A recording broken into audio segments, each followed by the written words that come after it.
તો વડોદરામાં ભાયલી વિસ્તારમાં રોડ પર મસ્ત મોટો ભૂવો પડ્યો છે। તો ડ્રેનેજની કામગીરી બાદ યોગ્ય પુરાણ ન થતાં માર્ગ ધસી પડવાનો વારો આવ્યો છે।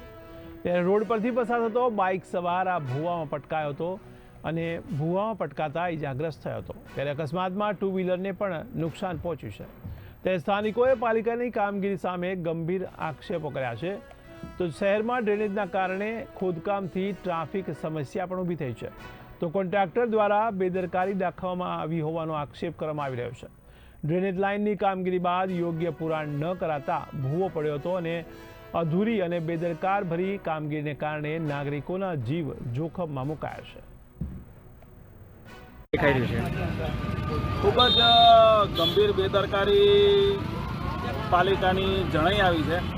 આજરોજ તાલુકા પોલીસ સ્ટેશન ખાતે હું ને મારા સાથી કર્મી જે છે એ આવનારી રામનવમીની રામયાત્રાની પરવાનગી માટે તાલુકા પોલીસ સ્ટેશને આવ્યા હતા અને તે કામગીરી પૂરી કરી અને આ રોડ ઉપર આવેલી આ ક્રિકેટ ટુર્નામેન્ટ જે છે એ ક્રિકેટ ટુર્નામેન્ટના આગળના ભાગે આવી અને ગાડીને ટુ વ્હીલર ગાડીને યુટર્ન મારવા જતાં અચાનક જ આ જે સમતલ રોડ હતો એ રોડ અચાનક જ ભૂવો પડતા બેસી ગયો અને અમે બંને જણા એ ભૂવાની અંદર પડ્યા હતા અને નજીકના આ જે અહીંના રહીશો જે છે એ આવી જતા અને અમે બે બહાર નીકળ્યા છે। બાઇક બહાર નીકળી તેવી પરિસ્થિતિમાં નથી અને આજુબાજુના જે રોડનો જે ભાગ છે કિનારીઓ એ પણ ધીરે ધીરે તૂટી રહી છે।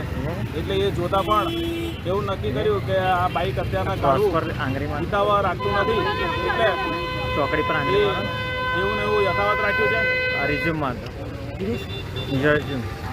શું કહેશો? ખાસ કરીને કોર્પોરેશન હજુ રોડની કામગીરી ચાલી રહી છે, પરંતુ આ પ્રકારનો ભૂવો પણ મોટી જાનહાની પર થઈ શકે। મોટી જાનહાની એટલે નસીબ જ કહેવાય। પ્રભુ શ્રી રામના કામે નીકળ્યા હતા એટલે એવું લાગ્યું કે બચી ગયા, બાકી આ પાછળના ભાગે પછડાટ વાગી છે એટલે બની શકે કે માથાનો ભાગ પછડાટ તો કદાચ મોટી હાનિ થાત, પરંતુ ઈશ્વરની અસીમ કૃપા છે અને આ જે ગંભીર પ્રકારની બેદરકારી છે જોઉં છું। અત્યારે પ્રાથમિક સારવાર લેવાનો પ્રયત્ન કરું છું અને સારવાર લીધા પછી જરૂર લાગશે તો પોલીસને ફરિયાદ કરીશ અને આ કામે મ્યુનિસિપલ કમિશનરને પણ લેખિતમાં ફરિયાદ આપીશું અને તાત્કાલિક અસરથી આના કામે પગલાં લેવાય અને આ ભવિષ્યની અંદર આજે ને હવેથી જ બીજી વખત આવી ઘટના આ રોડ પર ના બને એની તાત્કાલિક અસરથી ધ્યાન દોરવા માટે પણ તંત્રને ફરિયાદ કરું છું।